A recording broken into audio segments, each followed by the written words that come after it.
Giki kirari kiambiriria kia mururumo mweru wa mirurungano iria yanahanika guku bururi-ini.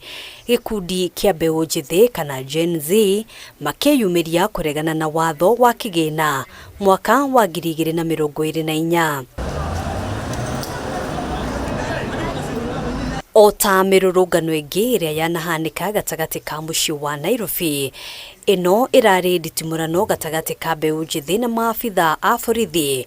Amwe aria maranyitite itemi mirurungano-ini ino magitariria uria maretharire moko-ini ma maabitha aya. I decided to be a part of it because being a content creator, everyone looks up to you and it's about Gen Z thing, and sisi kama Gen Z tukiamua to go out there, we have to be out there. Yeah. I wasn't like settled, but I just came to a conclusion and said, if I won't go out there, no one will go there for me. Very, very stressful at the moment, but again,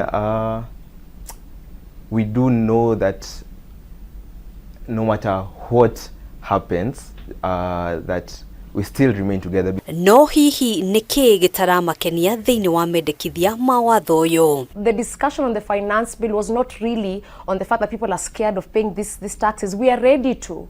There's the aspects of you taxing consumables that are utilized in households every single day. I live in Kitengela. I wasn't called for a baraza exactly with my chief. That process did not happen for us.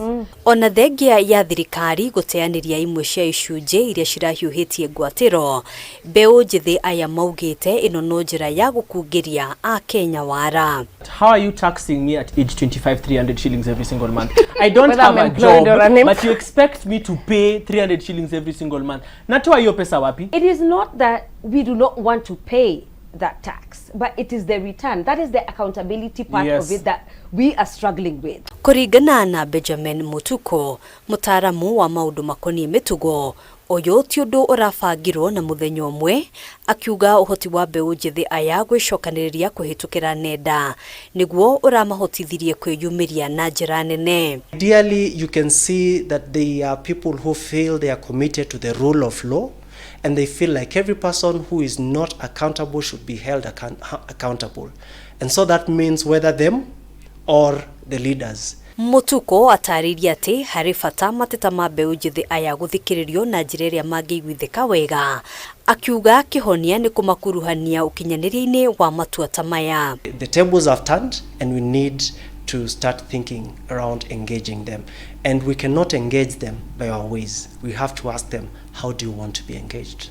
Maya mokite riri magana ma aikari kaunti-ini ya Mombasa meyumiririe kuregana na mendekithia ma watho uyu. Mimi ni mwanamke, mkisema mtatax mpaka pads, where are we going? Tunaelekea wapi? Na uyu tiguo mwisho wa mirurungano ino, kuona muthenya wa rucio mirurungano ingi nitanyitwo gugathie na mbere thiini wa icigo ngurani guothe bururi-ini. Push the agenda of the fact that Gen Zs and millennials should come up and sit down and look at the leaders that they can push for the next generation. Formulate in parties. The election. Exactly. Formulate parties of yourselves. If we need to be in the streets the whole month, if we need to be in the streets still, it's Juneteenth, by the way. Instead of us relaxing and doing our skincare in our soft lives, we are here reminding you of your job. Hadwini Hakameme TV, Jitako Gena, Wawadiro.